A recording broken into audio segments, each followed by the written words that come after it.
Hello viewers, I am Venkat, Chief Embryologist from Avira Fertility, Hyderabad.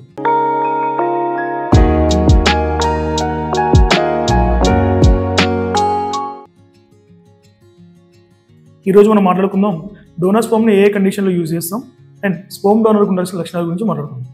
First, donor sperm ని ఏ condition లో use చేస్తాం?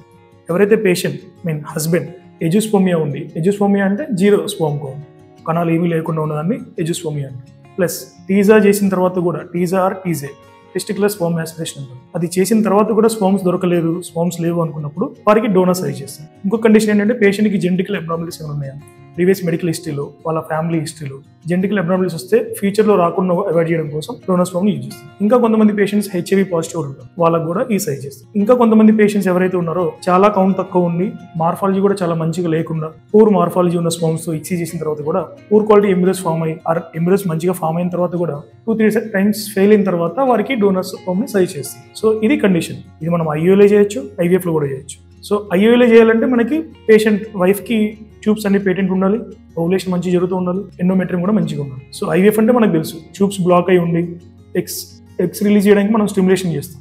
So ఎగ్స్ని pickup చేసి దాన్ని మనం డోనర్ స్పర్మ్తో చేస్తాం. సో ఐయుఐ ఐవీఎఫ్లో మనం స్పర్మ్ డోనర్ని యూజ్ చేసుకోవచ్చు. ఇంకా ఈ డోనర్ స్పర్మ్కి ఉండాల్సిన లక్షణం గురించి మాట్లాడుకుందాం. స్పర్మ్ డోనర్ని మనం డైరెక్ట్గా క్లినిక్లో శాంపుల్ తీసుకోవడం అనేది చేయడం.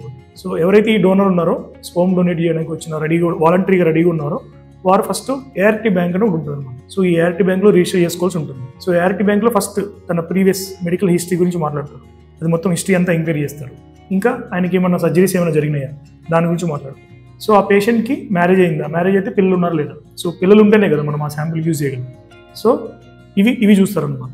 ఇంకా బేసిక్ సెమినార్స్ చేస్తారు. సెమెన్లో ఖచ్చితంగా మనకి గుడ్ కౌంట్ మొటిలిటీ మార్ఫాలజీ ఉండాలి. డోనర్కి ఉండాల్సిన ముఖ్య లక్షణం మెయిన్ ఇదే, కౌంట్ మొటిలిటీ మార్ఫాలజీ మంచిగా ఉండాలి. అండ్ కొన్ని జెనెటిక్ అనాలిసిస్ కూడా చేస్తారు అన్నమాట. ఇంకా స్క్రీనింగ్, మన బ్లడ్ స్క్రీనింగ్స్ ఉంటాయి కదా, హెచ్ఐవి హెపటైటిస్ ఇవన్నీ స్క్రీనింగ్ చేస్తారు. సో ఇవన్నీ కరెక్ట్గా ఉండి ఆ ఏఆర్టీ బ్యాంక్లో రిజిస్టర్ చేసిన తర్వాత శాంపుల్ ఫ్రీజ్ చేసిన తర్వాత స్టిల్ 3 months క్వారంటైన్ పీరియడ్ ఉంటుంది.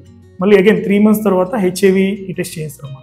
సో అప్పుడు కూడా నెగిటివ్ ఉంటేనే ఈ శాంపుల్ మనకి ఏఆర్టీ బ్యాంక్ నుంచి తీసుకోవడానికి అవకాశం ఉంటుంది. దీంతో పాటుగా స్పర్మ్ డోనర్ యొక్క క్యారెక్టరిక్ ఫీచర్స్, ఆయన ఎడ్యుకేషనల్ క్వాలిఫికేషన్స్, ఆయన physical features, hair colour, I colour, skin colour, ఇవన్నీ మనం చూస్ చేసుకోవడానికి అవకాశం ఉంటుంది. పేషెంట్ రిక్వైర్మెంట్ బట్టి మనం డోనర్ స్పర్మ్ యొక్క హైట్, తన వెయిట్, తన హెయిర్ కలర్, తన ఐ కలర్ ఇవన్నీ మ్యాచ్ చేసుకోవడానికి కూడా మనకి అవకాశం ఉంటుంది.